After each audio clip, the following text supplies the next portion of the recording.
Superintendent Drew Evans, EVANS. After that, you'll be hearing from Brooklyn Park Police Department Chief Mark Bruley, Mark Bruley, and then State Patrol Colonel Geiger, Geiger. Yep. I'm sorry, I'll get that for you. Lieutenant Colonel Geiger from the Minnesota State Patrol. Yep. Yes. Jeremy. J-A-R-E-M-Y. What was that? Jeremy. Common spelling. What's Bruley's last name? Please check his Mark. Mark. Yes, Bruley. And it's Jeremy, G-E-I-G-E-R.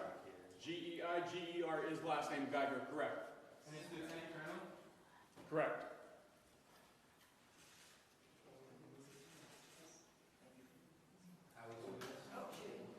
No, less.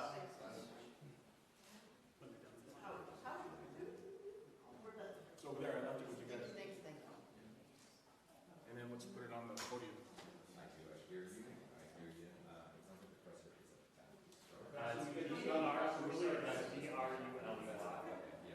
B-R-U-L-E-Y.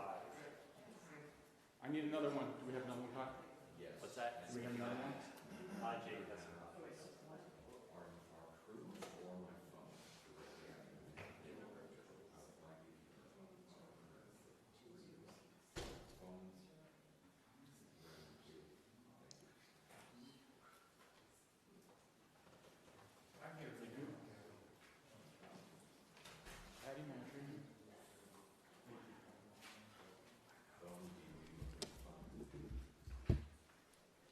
Following that speaking order, as always, you've heard me say this, we will take some questions. Please introduce yourselves and your media organization. There's certainly a lot more of you here now than there used to be. Please remember to introduce yourselves and your media organizations before your first question.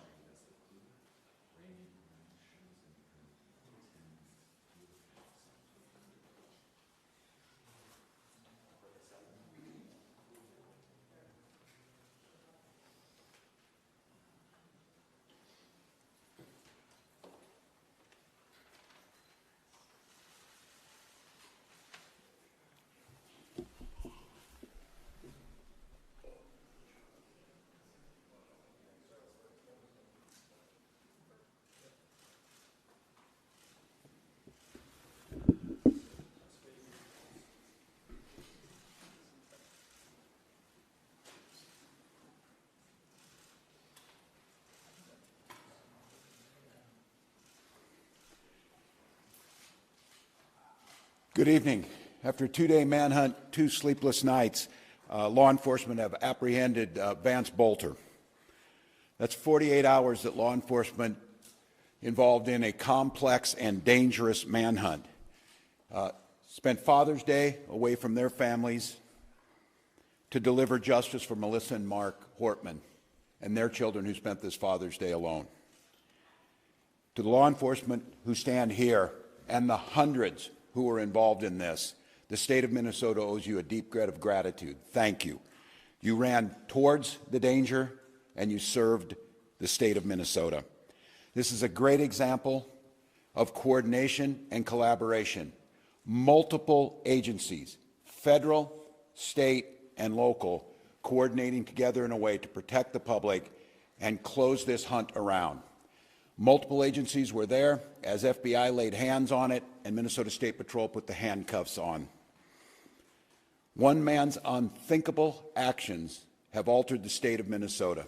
Melissa Hortman was the core of who our values were. She had a hand in so many things that happened. The building that we stand in, she helped usher through so that we could respond from the State Emergency Operations Center with the professionalism and giving the tools necessary to law enforcement to do their job. To Melissa and Mark's family, I cannot fathom your pain and the grief that you're going through. We'll take solace in the memory and the work that Melissa did, and you can rest assured that we will put every ounce of effort that the state of Minnesota has to make sure that justice is served and the individual responsible for this serves the time for the unspeakable act. State grieves with you.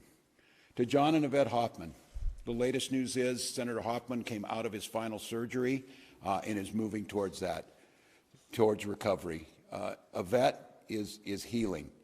And I think when the story comes out, and I'd like to say on behalf of the state of Minnesota, the heroic actions by the Hoffman family and their daughter Hope saved countless lives, and we are grateful. Bureau of Criminal Apprehension will continue to investigate. We will keep you informed. We'll spare no expense and no work to make sure that that happens. A moment in this country where we watch violence erupt. This cannot be the norm. It cannot be the way that we deal with our political differences. Now's the time for us to recommit to the core values of this country. And each and every one of us can do it. Talk to a neighbor rather than arguing. Debate an issue. Shake hands. Find common ground. This is who Melissa Hortman was. In the first negotiating session that I had a chance to work with her, she got all the partners in the room, and she provided each and every one of us a copy of a book called Getting to Yes. And the whole premise was debating with a sense of goodwill, a sense of trying to come to compromises that serve everyone. And because of her, we did that. Because of her, we did that year after year after year. That's the embodiment of how things are supposed to work. It's not about hatred. It's not about mean tweets. It's not about demeaning someone. It's leading with grace and compassion and vision and compromise and decency. That was taken from us in Minnesota with the murder of Speaker Hortman. So for each and every one of us to truly honor, and we will continue to honor that spirit, but we will need to do it in just more than actions in a memorial.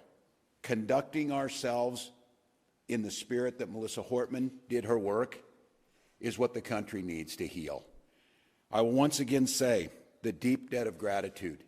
These professionals standing behind us and countless others. This was, you'll hear from them, incredibly complex. And to take this suspect in with no life of life or injuries to civilian population and to bring him in alive so he can serve justice, which he will do in Minnesota, is an incredible thing that we are grateful for. With that, I'm going to turn it over to the professionals, starting with Commissioner of Public Safety for the state of Minnesota, Bob Jacobson. Thank you.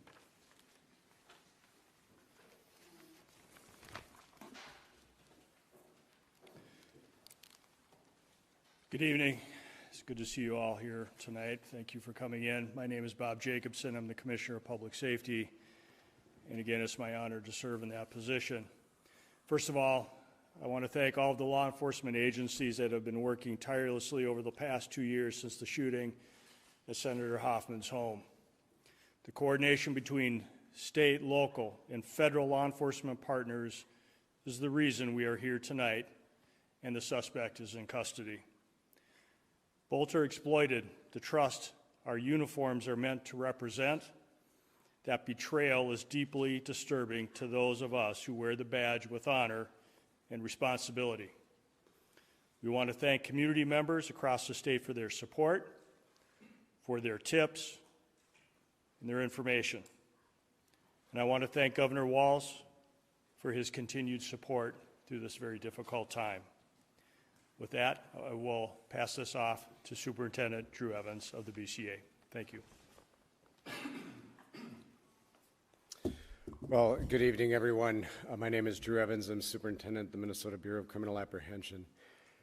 As was noted and was previously described, Vance Bolter was taken into custody in Sibley County.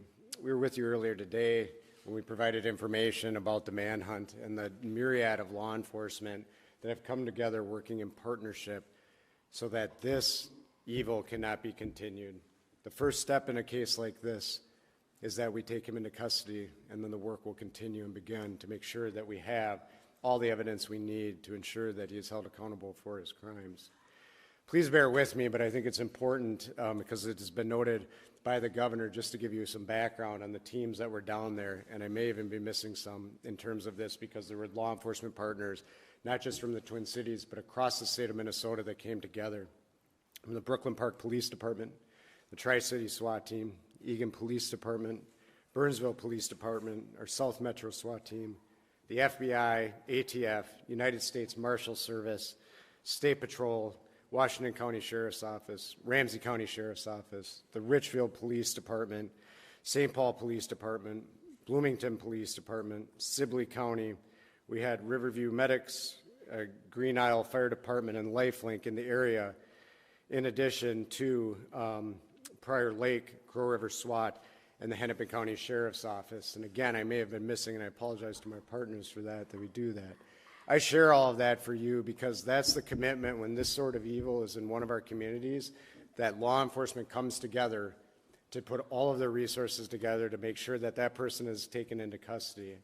That is so that people across the state of Minnesota and legislators that were targeted in these attacks and that may have been listed can breathe a sigh of relief as quickly as possible as we came together in an incredibly complex set of circumstances in that.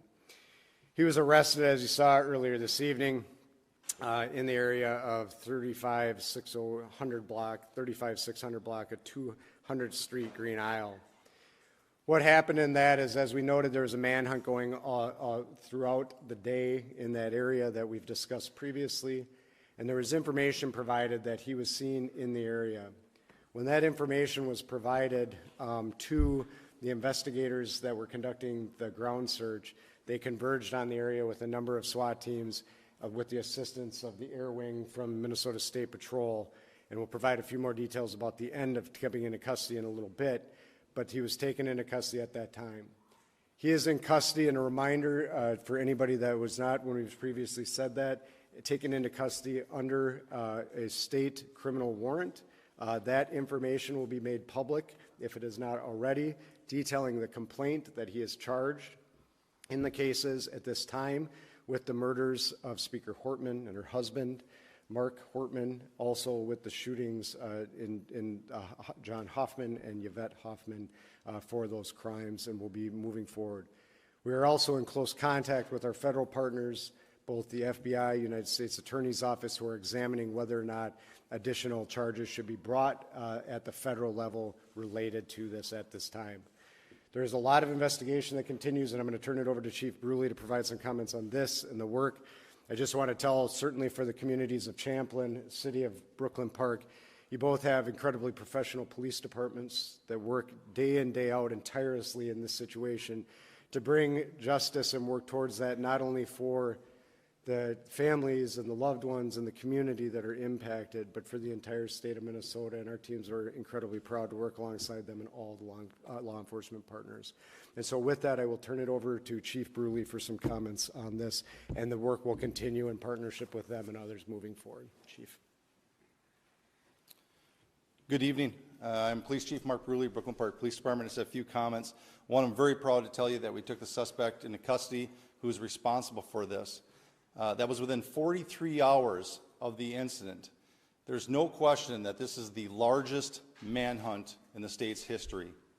Just down at the scene where he was taken into custody, there was 20 different SWAT teams over an extremely large area hunting this individual down to take him into custody.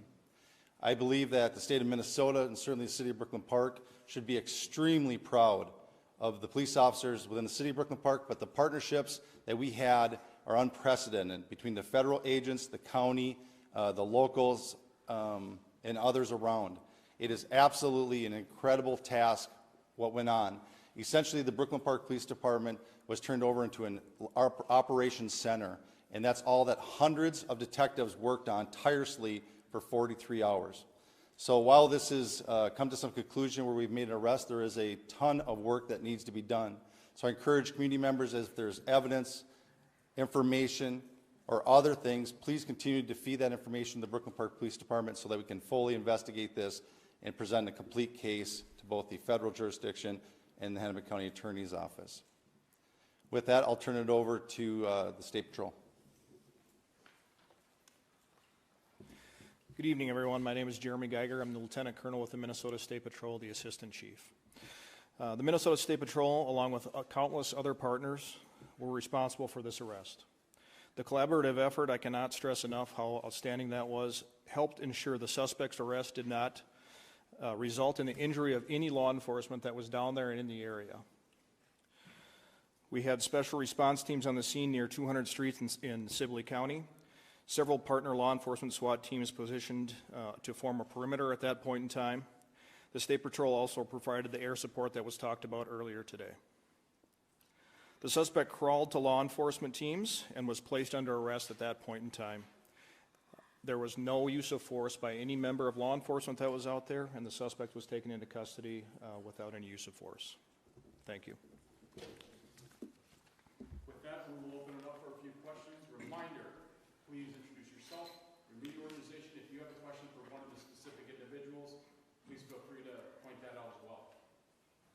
Diane Pesco with NBC News. Can I ask anyone up here who can speak to it, did the suspect make any key mistakes that you feel like led to his eventual capture? You know, the question is were there any key mistakes? We certainly, at this point, there's a lot of information we can't share right now. In this, what I will tell you is there's some incredibly dedicated law enforcement personnel, criminal intelligence analysts that were out working day in, day out, working together. And what I will tell you is that the public certainly is always of assistance to us in law enforcement, and incredibly diligent people in the area that provided us the assistance that we needed to get our teams that were already down there that last piece over. But they were certainly in the area and working diligently together on that. One's going to be one at a time, guys. Drew, Border Health and Care 11, do you have any indication that anyone helped him? The question is any indication anybody helped him? We continue to look into that. I don't have anything beyond what we shared earlier today. This investigation, as Chief Bruley noted, will be continuing to expand at this point in time to make sure that we continue to look at all angles of this. And everybody did help him. We will certainly hold them accountable for doing that in this process. Drew, Adrian Broadus from NBC News. Can you tell us how the Hoffmans helped save lives, and what did the suspect say when he was taken into custody? The question was how the Hoffmans helped save lives, and what did he say? I don't have the specific. And then what did he say when he was taken into custody? I don't have the specifics on what he said when he was taken into custody. You know, we're incredibly grateful that the Hoffmans are still here with us at this point in time, and that they will be hopefully on a continued path to recovery, and that they will provide us the information. We've been able to talk to them today, and they will be providing key information to us as part of this investigation moving forward. Sir, can I ask you, from CBS News, did the suspect have a phone with him when he was caught? Was he tracked in any way, or was it just sightings and tips? At the end, the question is, did he have a phone with him? I don't have the specifics on everything that was with him when he was arrested at this time. I will say he was armed, and that he came when he was taken into custody, but we'll be sifting through all of that information from there. Can you expand on the weapons? What's that? Can you expand on the I can't on the weapons at this time, so Paul. Fox 9, just kind of elaborating on sort of the Hoffman question. To me, the encounter at Speaker Horton's house with, I believe, the Portland Park Police, there was a gunfire there. The fact is, you then have to abandon that vehicle with several weapons. Yeah. Unsealed criminal complaint. How significant was that in preventing any further tragedy and ending it with him on the ground in Sibley County? Yeah, the question is, again, expanding on the Hoffmans and providing addition. What I'll tell you, Chief Bruley mentioned this yesterday, and his police officers going to check proactively on Speaker Hortman's home at that time. If that had not happened, I have every confidence that this would have continued throughout the day. By his officers encountering him at that, it was forced to abandon the vehicle that he had at that time and lead to what we got to today. So by that incident occurring and the law enforcement communication that was occurring, it allowed the proactive approach that was able to get to the point where they were able to now eventually take him into custody today.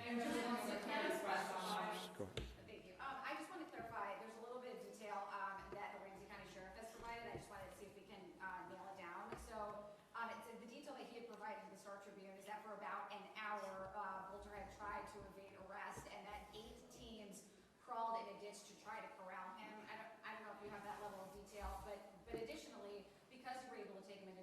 without incident. What did your law enforcement officers say to him to lure him out and have him taken peaceably? So the question is about the teams and then what was done to get him into custody. So we don't get into operational details for the safety of our law enforcement going forward in terms of what it is. But what I can say is the incredible teamwork that was done and the large number of law enforcement certainly put us in a position where they were able to maneuver into this area to safely put him in a place where, you know, I don't know what was going through his head and I wouldn't speculate, but they have incredibly professional teams that are trained on this and how to take somebody into custody, and they provided the commands and he gave up peacefully. Superintendent Jonah Kaplan from WCCO and CBS News. First, if you could just speak personally for you and all your colleagues. I imagine this is a relief for a lot of you. Can you talk about what it means to you personally to have this done? Only a few hours ago, you weren't sure if he was in the state, let alone in the country. Yeah, the question is the relief for all of us. I mean, the relief for us in law enforcement is we feel an incredible amount of pressure to bring a person into custody, bring safety to the community. These professionals behind me and their teams, this is what they do. This is what they get paid to do, and they're honored to do the work on behalf of Minnesotans every single day. So the relief is that we can bring that sense of relief to communities across Minnesota, legislators that were on that list, and that's what we want to do. Matt Sepik with the New York. At what point did you get the call, and from whom generally, that he was in that area in Reno? The question was on the call, and when did we get it? It was happening over the time. I don't have the specific timeline, but we were alerted as soon as there was a spotting of the person in the area for all of the command staff here, and as our teams continue to work and as they worked in and honed in. Can you speak a little more about the technology that was used? You said today earlier that you received about 400 tips. Yeah. We know there was surveillance footage that was used for pictures. You just mentioned, or someone talked about the air team. Was it a fixed wing? Was it a helicopter that was following him? What role did technology? Yeah, the question is what role, and I can't get into all the technology, obviously. Just some of it is that we don't share the information to make sure that we protect it so it's utilized going forward. However, I will say that both UAVs throughout the day are incredibly important to our teams on unmanned aerial vehicles that we use, that there were numerous ones out there providing that, and then our helicopter in this situation provides an incredibly important bird's eye view that also allows us special views to be able to see individuals such as infrared and others that we utilize on a regular basis. So technology in cases like this are incredible tools to be able to supplement the great hard work of all the people that were on the ground every day. More specific about the setting. Let's go here first. Where's he being held currently? So right now he is being interviewed at a law enforcement facility. More information on where he will actually be ultimately will be released at a later time. What law enforcement agency or facility? I can't share where he is currently, but that information will be available soon. Can you be more specific about the setting in which he was, I know there are things you can't give away, but we've seen things like trails and fields, they talked about him crawling. What can you tell us about where he was hiding during this time? Yeah, so where was he hiding? This is in a rural area. These are fields and different wooded settings around, and that's where he was ultimately captured. Sibley County is, a rural county in the state of Minnesota, and so it's what a lot of that streams, fields, woods, crops, and so where he was ultimately taken into custody was in a field. Did the infrared technology help find him, identify him from here? I don't.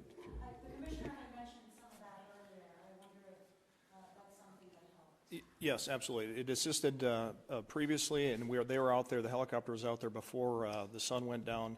But after that happened, yes, that technology did come into play. How long did you know that he was there? I'll turn that back over to the superintendent here too, but I don't think that that information is available right now.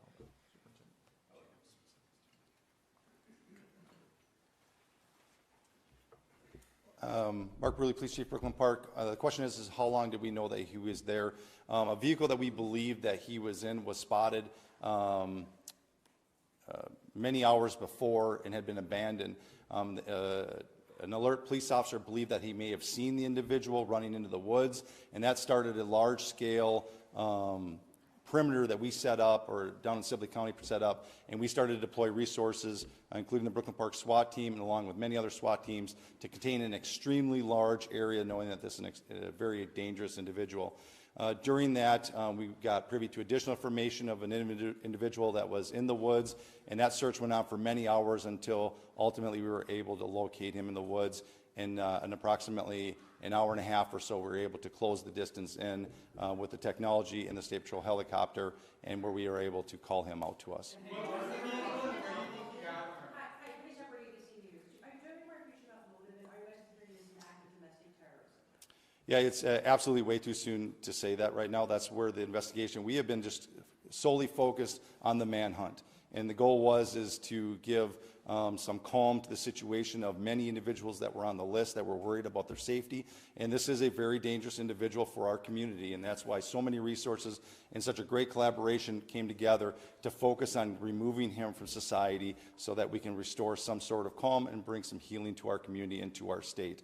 Now begins the hard work of looking at what the motive is, looking at putting this case together, and so that's yet to come. And Mark, who's the people that were on the list?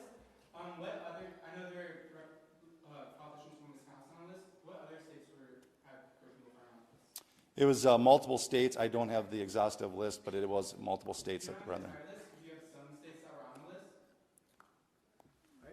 We can, there's a few, I don't want to say it because it won't be exhaustive, but, you know, Wisconsin, Illinois, Michigan, some others that were on there. There was a variety in Nebraska, Iowa, we've had contact. What I will tell you, and I will not get into any more specifics beyond that, we are in coordination with our federal partners and our fusion centers in those states to coordinate with local law enforcement and the FBI in those states and the state fusion centers that are there to be able to provide that information and notify those individuals that they were on that list. Are you concerned that there's other people out there that could have been working with them? The question is, are we concerned there's other people out there that could be working with them? We will fully explore that. I've said on this, we are relatively confident, we are confident that the violence that he committed and the murders he committed and the attempted murders, that he conducted that activity alone. We will be exploring if there are any broader network. We have not uncovered any of that at this time, but that will be part of our investigation, and we will fully explore that.